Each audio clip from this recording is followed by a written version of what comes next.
All right. Hello. We are Gator Parsers, and this is our second presentation regarding domain-specific language transformation and algebraic Julia, which is a research software worked on by the Gatus Laboratory at the University of Florida. My name is Christian Scaff. And my name's Dylan Chow. That's good.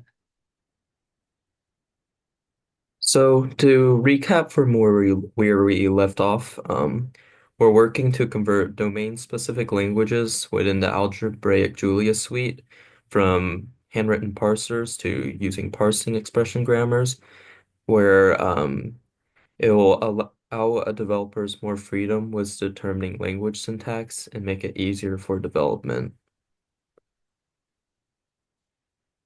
and maintenance.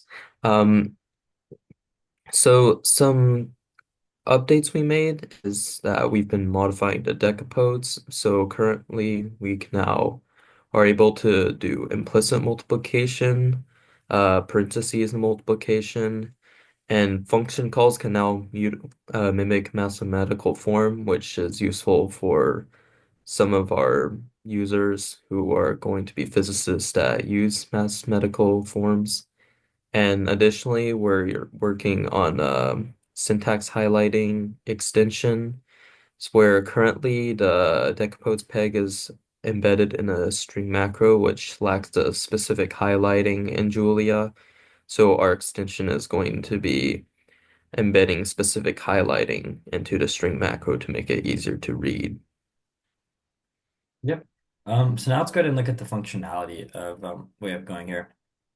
So, as Dylan kind of described before, we're working on the decapode macro, which already has like an existing legacy version that we're transforming here. So, in terms of functionality, I'll give like a basic overview of what it does, but it does the same thing as it already did in the first place. So, it's not that important, but you can define some types here and then some differential equations, and then you can use this to generate some sort of physics model. What we're doing in our parser, our compiler, essentially is that we'll take this string, right, and a string macro, and then we'll construct an abstract syntax tree. So this is essentially just like a data structure that stores all our syntax. So we have a deca expression, which is like our decapode expression object, which also has a judgment list, which is a list of types or type annotations, and then an equations list, which is the list of equations, and those respectively contain smaller bits and pieces that make up those syntax. And then we'll take that tree and then feed into functions that will then construct this here which is an in-memory database referred to as an atchit at our lab. And this is going to be used for essentially simulating these models. And you can also use the data here to compose it with other models. So other physics models, other like decapode models, maybe other types of models like regarding chemistry and things like that to compose into bigger, grander models. Likewise, we have our extension, our VS Code extension, and in terms of functionality, right, as I said earlier, the decapode macro kind of existed already in forms of a syntactic macro, where you could do like at decapode, and it would by Julia, it would already just highlight it naturally, but we wanted to convert right to the peg, which is a string macro. But then we kind of lose this highlighting because Julia will restrict the string macro to string highlighting, right, which is just standard like this.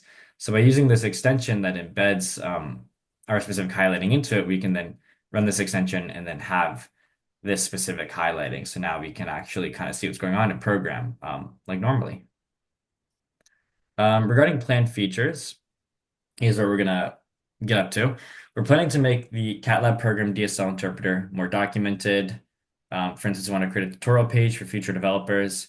This is because we are initially attempting to convert the CATLAB program macro, which is another DSL, into a PEG, but the benefits don't really outweigh the costs in this scenario. So we figured it's more useful to go ahead and just document it more for future developers.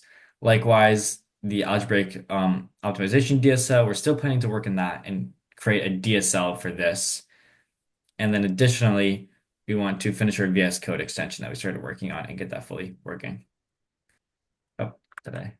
Regarding test plan, we've been following a unit test driven development. So every time we develop a new peg rule, which is just a line, just like one expression, we follow it by unit tests. As you can see here, we have an example of judgments, which is just like one line rule and following different examples, proving that it works.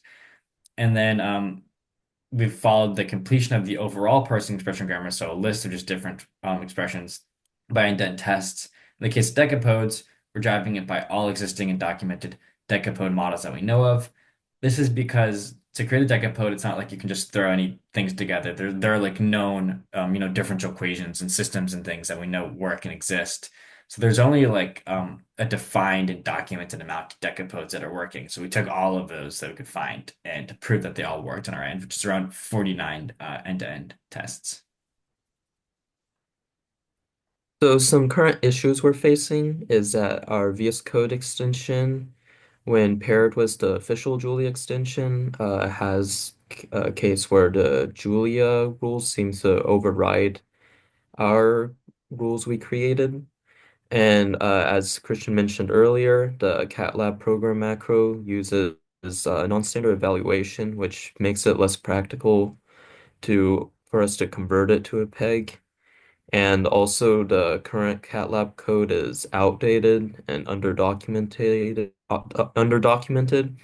which can be difficult for developers to understand how it's functioning. So what we'll be doing next is that Christian will continue working on the VS Code extension. I'll be working on the documentation for the CatLab macro, and then we'll both like annotate the algebraic optimization DSL and work on implementing a peg. And thank you for listening.